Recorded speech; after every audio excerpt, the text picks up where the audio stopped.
গল্প মানেই আড্ডা, আর আড্ডা মানেই গল্প। কখনো মজা, কখনো রহস্য, কখনো ভয়। সব কিছুর আসর এক জায়গায়। হ্যাঁ, আপনি ঠিকই ধরেছেন। আমরা গল্পের আড্ডা নিয়ে আবারও ফিরে এসেছি আপনাদের কাছে। আজ গল্পের আড্ডায় আপনাদের জন্য শিবরাম বাবুর লেখা ছোট গল্প প্রবীর পতন। শিবরাম চক্রবর্তীর জন্ম ১৩ই ডিসেম্বর ১৯০৩, মৃত্যু ২৮শে আগস্ট ১৯৮০। বাঙালি রম্যলেখক হিসেবে বহুল জনপ্রিয় এই সাহিত্যিকের উল্লেখযোগ্য লেখনীর মধ্যে ঈশ্বর পৃথিবী ভালোবাসা এবং ভালোবাসা পৃথিবী ঈশ্বর অন্যতম। এছাড়াও লিখেছেন অজস্র ছোট গল্প। তার সৃষ্ট বিখ্যাত চরিত্রের মধ্যে হর্ষবর্ধন গোবর্ধন অন্যতম। আজ গল্পের আড্ডায় শুনবেন শিবরাম চক্রবর্তীর লেখা ছোট গল্প প্রবীর পতন।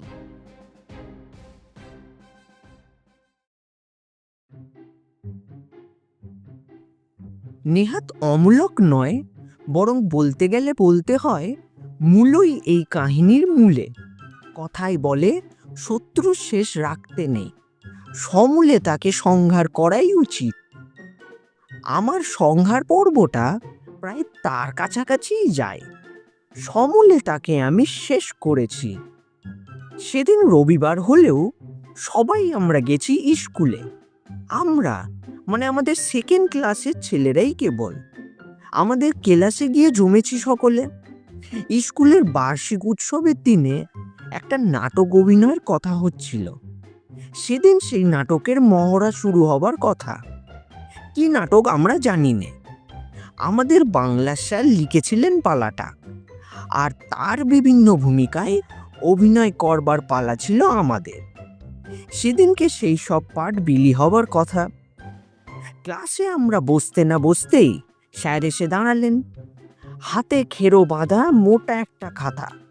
সেইটাই তার স্বরচিত নাটকের কপি বলে মনে হলো আমাদের। এই খাতা দে, খাতা দে। এই স্যার আসছে, স্যার আসছে। এই চুপ চুপ চুপ, স্যার আসতে গেছে, স্যার এসে গেছে। এ গোলমাল নয়, আস্তে, সেট ডাউন। এই জনাকে কেউ জানো তোমরা? ক্লাসে বসেই তিনি শুধলেন আমাদের। কারো মুখে কোনো জবাব নেই। কোন জনার কথা বলছেন উনি? কে জানে? কত জনাকেই তো জানি। প্রবীরের মা জনা। তিনি জানালেন। আমরা সবাই এক দৃষ্টে প্রবীরের দিকে তাকালাম। প্রবীর তো তার মার নাম কোনোদিন জানায়নি স্যার। আমি বললাম, জানবো কি করে? কেউ কি নিজের মায়ের নাম মুখে আনে? আনতে আছে কি? মা গুরুজন না? মহাগুরু। সাই দিলেন মাস্টার মশাই। কিন্তু আমাদের প্রবীরের মার কথা এখানে হচ্ছে না। পৌরাণিক প্রবীরের কাহিনী নিয়েই আমার এই নাটকটা। মহাভারতের প্রবীর যেমন বীর তেমনি যোদ্ধা, তাকে নিয়েই আমাদের এই পালা। আর সেই প্রবীরের মার নামই হচ্ছে জনা। তাই বলুন স্যার, হাঁপ ছেড়ে বাঁচলাম আমরা। আমার নাটকটির নাম হচ্ছে জনা ওরফে প্রবীর পতন। মহাকবি গিরিশচন্দ্রের বিখ্যাত বই জনাকে কেটে ছেটে তোমাদের উপযোগী করে বানিয়েছি আমি। তারপর তার কথা সারাংশ প্রকাশিত হলো। প্রবীরই হলো এই বইয়ের হিরো, নাটকের যেমন পাঠ। এখন তোমাদের মধ্যে কে এই পাঠ নিতে চাও জানাও আমায়। ক্লাস শুদ্ধ সব ছেলে আমি আমি আমি করে উঠল। আমি স্যার, আমি স্যার, আমি আমি স্যার, এবং আমিও। হিরো হতে কে চাই না? আমি তো কারোর চাইতে কিছু কম নই, হারবার পাত্র কারোর কাছে। কিন্তু প্রবীর বলল, না স্যার, আমাকে এই পাঠ দেওয়া উচিত আপনার। আমি এই পাঠের জন্য আগে থেকেই বিধি নির্দিষ্ট। বিধি নির্দিষ্ট? নইলে স্যার আমার নাম প্রবীর হলো কেন? এই স্কুলেই পড়তে এলাম কেন? এখানেই ভর্তি হতে গেলাম কেন? এই ক্লাসেই প্রমোশনই বা পেলাম কেন? এত কেনর জবাবে আমার একটা ছোট্ট প্রতিবাদ।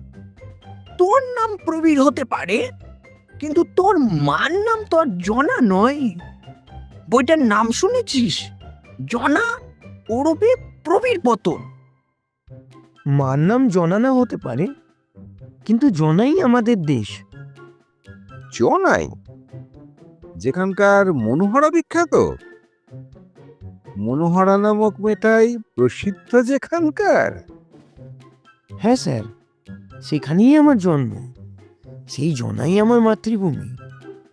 আর তোমার মাতৃমা তো একই, তাই নয় কি স্যার? তা বটে, সে কথা ঠিক। জননী জন্মভূমিশ্চ স্বর্গাদপি গরীয়সী। তাহলে পাঠটা আমার পাওয়া উচিত কি না, আপনি বলুন স্যার। কিন্তু শুনেছ তো, বইটার নাম প্রবীর পতন। প্রবীর খুব বীর হলেও যুদ্ধ করতে করতে মারা পড়বে শেষটায়। শেষ পর্যন্ত মারা পড়তে রাজি আছো তো তুমি? কেন মরবো না স্যার? সত্যি সত্যি তো আর মরতে হবে না। তবে যতক্ষণ আমি পারবো বীরের মতন লড়াই করে যাব। সহজে মরবো না স্যার, তা কিন্তু আমি বলে দিচ্ছি। তোমাকে 5 মিনিট লড়াই করতে দেয়া হবে, তার বেশি নয়। তারপর যেই আমি উইংসের পাশ থেকে ইশারা করব, এইবার, তক্ষুনি তোমাকে ধপাস করে পড়তে হবে। কিন্তু গায়ে একটু লাগতে পারে, কিন্তু তা গ্রাহ্য করলে চলবে না। এর নাম হচ্ছে পতন ও মৃত্যু। ভেবে দেখো কথাটা। রাজি আছো? এক কথাই সে রাজি। তার নামের 2/3 বীর তো। সেই কথাটাই আমাদের চোখে আঙুল দিয়ে দেখে এসে বললে, আহ, নাম মাত্র মরে নাম করতে কে চাই না যেন। প্রবীরের পাঠটা সেই পেল, আর সব পাঠও বেলি হলো। সবাই পেল এক একটা পাঠ, আমিও পেলাম একটা। আমারটা কাটা সৈনিকের পাঠ। তাতে কোনো বক্তৃতা নেই, লম্পজম্প কিচ্ছু না। স্টেজের এক কোণে চুপটি করে মরার মতো শুয়ে থাকা কেবল। নাকে মাছি বসলেও নড়া চলবে না, মশা কামড়ালেও নয়। প্রবীর যখন বীর দর্পে তার তলোয়ার গড়িয়ে স্টেজময় দাপাদাপি করে লড়াই করবে, আমি তখন লাশের মতোই পড়ে থাকবো এক পাশে, একটি কথাও কইতে পাবো না। ও যদি আমার পায়ের কাছেও এসে লাফায়, আমায় ডিঙিয়েও যায়, বারংবার এধার থেকে ওধার টপকাতে থাকে, এমনকি আমার উপর দাঁড়িয়েও লড়াই জমায়, তবুও আমি মোটেই ওকে ল্যাং মারতে পারবো না। আমার মুখে যেমন কথাটি নেই, পায়ের বেলা ও কথা নয়। সেরম কথা থাকলে স্টেজের উপর শুয়ে শুয়ে ऐसा একটা ল্যাং মারতাম, ওকে যে বাঁচাধন আর 5 মিনিট লড়াই চালাতে হতো না। সেই একটি ল্যাঙেই পতন, আর পতনের সঙ্গে সঙ্গে মৃত্যু। কিন্তু মাস্টার মশাই বললেন, প্রবীর যাই করুক না, তোমার পক্ষে কোনো ল্যাং বা ল্যাঙ্গুয়েজ নাস্তি। বইয়ের সব পাঠেরই ব্যবস্থা হলো, কিন্তু জনা শাস্তে রাজি হলো না ছেলেদের কেউই। পাঠটা ডিফিকাল্ট বলে নয়, মেয়েদের পাঠ বলেই। বরং নেপথ্যে কোলাহল হতে রাজি হলো, কিন্তু জনা হতে এক জনাও না।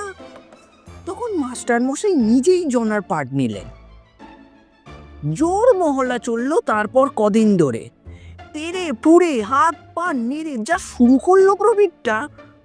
দাও মাগো সন্তানে বিদায়, চলে যাই লোকালয়ে ত্যাজি। ক্ষত্রিয় সন্তান, অপমান কত সব আর। তাকিয়ে দেখবার মতোই ব্যাপার। তার অঙ্গভঙ্গি, রকম সকম হাব ভাব দেখে এমনকি প্রবীর প্রসবিনী জননী জনা ওরূপে আমাদের বাংলার মাস্টার মশাইয়েরও তাক লেগে যায়। আর এমন রাগ ধরে আমার, হাত পা খেলানো আইতা চমৎকার পাঠটা আমার হলে কি মজারই না হতো। অবশ্যই শেষ পর্যন্ত পতন ও মৃত্যু অবধারিত হলেও আমার কোনো আপত্তি ছিল না। তার বদলে আমাকে হতুল কিনা খাটা সৈনিক। চিরকাল ধরে দেখে আসছি আমার কপালটাই এমনই ফাটা। তাহলেও নিজের পাঠটা তৈরি করতে কোনো কসুর ছিল না আমার। সুবিধের এইটুকু যে এই রিহার্সাল স্টেজে না দিলেও চলে, নিজের ঘরের বিছানায় শুয়ে শুয়েই আরামে রপ্ত করা যায় বেশ খানিকক্ষণ নিঃশব্দ হয়ে পড়ে থাকা। এই বই তো নয়। বিছানায় শুয়ে শুয়েই মতলব খেলতে থাকে আমার মাথায়। দাঁড়াও বৎস, তোমার ওই হাত পা নেড়ে বক্তৃতা দেওয়া বার করছি আমি। ল্যাং মারতে না পারি, কিন্তু তোমার ওই ল্যাঙ্গুয়েজেই মারবো তোমায়। ল্যাংয়ের ল্যাঙ্গুয়েজে নাই মারলাম, ল্যাঙ্গুয়েজের ল্যাঙে মেরেই কেড়ে ফেলবো তোমাকে। দাঁড়াও না। উৎসবের দিন সকালবেলায় এক কচুর মুড়ি আর আস্ত একটা মূলো নিয়ে প্রবীরের পাড়া দিয়ে যাচ্ছি। দেখি যে তখনও সে তার পাড় নিয়ে দারুণ শোরগোল তুলেছে। সারা বাড়ি ফাটিয়ে পাড় দিয়ে তার বাড়াবাড়ি। সামনে দিয়ে আমায় যেতে দেখে সে বলে, কি খাচ্ছিস রে? মুড়ি আর মূলো। দিবি আমায় দুটি? তা খা না, কত খাবি? বাজার থেকে আজ এক ঝুড়ি মূলো নিয়ে এসেছে আমাদের বাড়ি। তুই খা ততক্ষণ, আমি পোস্ট অফিস থেকে বাবার জন্য ডাক টিকিট কিনে আনি। বলে মূলো আর মুড়ি তার জিম্মায় রেখে আমি চলে গেলাম। বেশ খানিকক্ষণ বাদে ফিরে এসে দেখি মুড়ির স্বাদ আর আমায় পেতে হবে না। মুড়ির সঙ্গে আস্ত মূলোটিও খতম। জাগে খাগে কথাই বলে বীর ভোগ্যা বসুন্ধরা। সে বসুন্ধরা সামান্য একটা মূলোর গোটাটাই সে হজম করবে, সে আর বেশি কি। আজকের দিনটির বীর তো ওই প্রবীরই। উৎসবের ক্ষণটি এলো অবশেষে। ঠিক দুপুরবেলায় স্কুলের প্রাঙ্গণে খাটানো সামিয়ানার তলায় প্রথম সারিতে বসে হেডমাস্টার, জেলার ম্যাজিস্ট্রেট আর পুলিশ সাহেব সকলের উদ্দেশ্যে জানানো হচ্ছে যে আজ আমাদের বিদ্যালয়ের বার্ষিক উৎসবের মূল আকর্ষণ প্রবীর পতন নাটিকা। হাততালি হাততালি হাততালি হাততালি।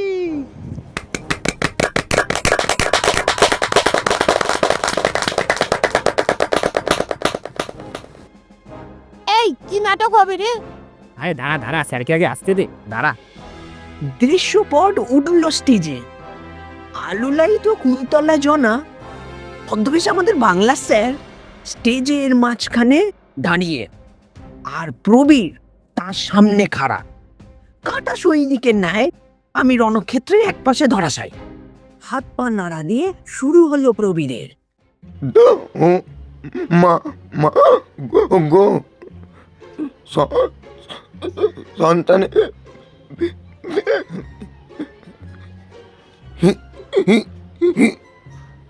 দাও মা মা গো।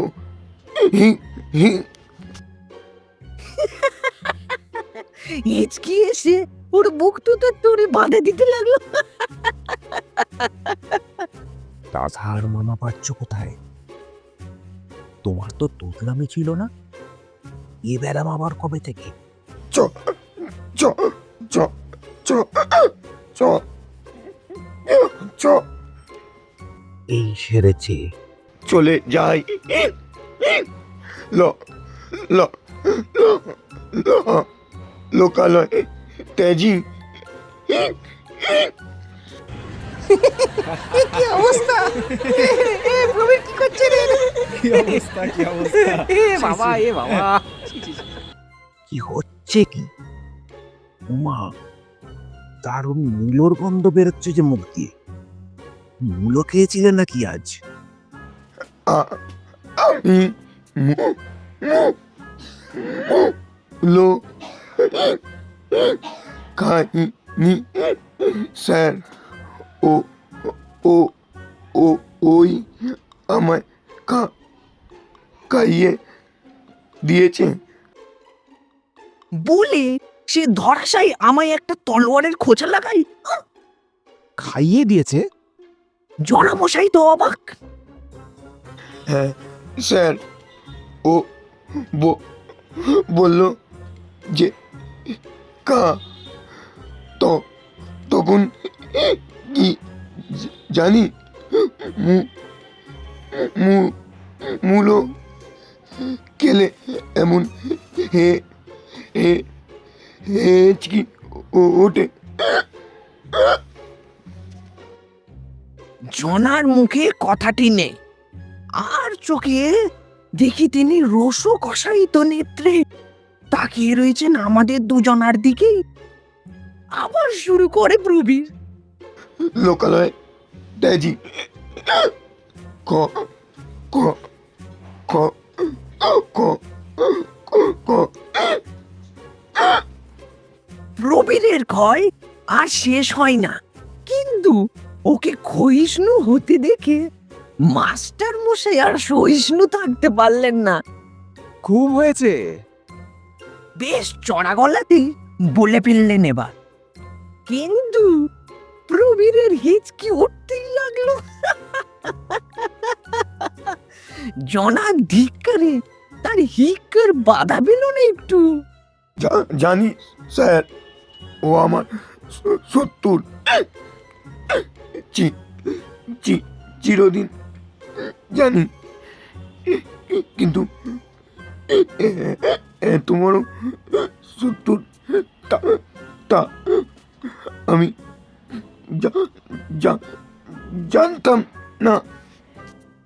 বলে সে আমাকে আবার এক তলোয়ারের খোঁচা লাগায়। পড়ে পড়ে মার খেতে হয় আমায়, কিন্তু মরার উপর খাড়ার গার কত সহজ হয় বলো। আমি লাফিয়ে উঠে দৌড় মারি স্টেজ থেকে, আর প্রবীরের দিকে প্রাণ ভরে হ্যাঁচকাতে থাকে।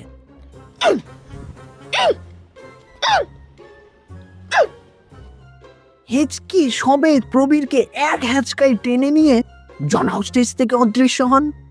জবনিকা পড়ে যায়, অট্ট হাসিতে সামিয়ানা ফেটে পড়ে। আমি ততক্ষণে ধাত্রী সীমানা থেকে কেটে পড়েছি।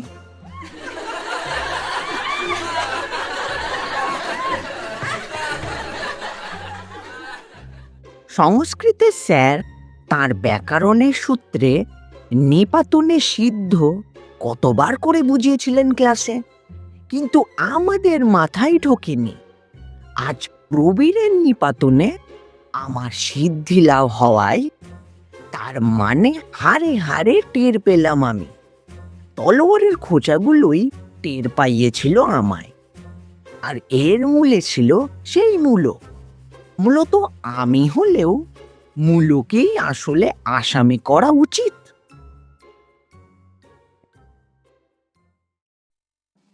গল্পের আড্ডায় আজ শুনলেন শিবরাম চক্রবর্তীর লেখা ছোট গল্প প্রবীর পতন।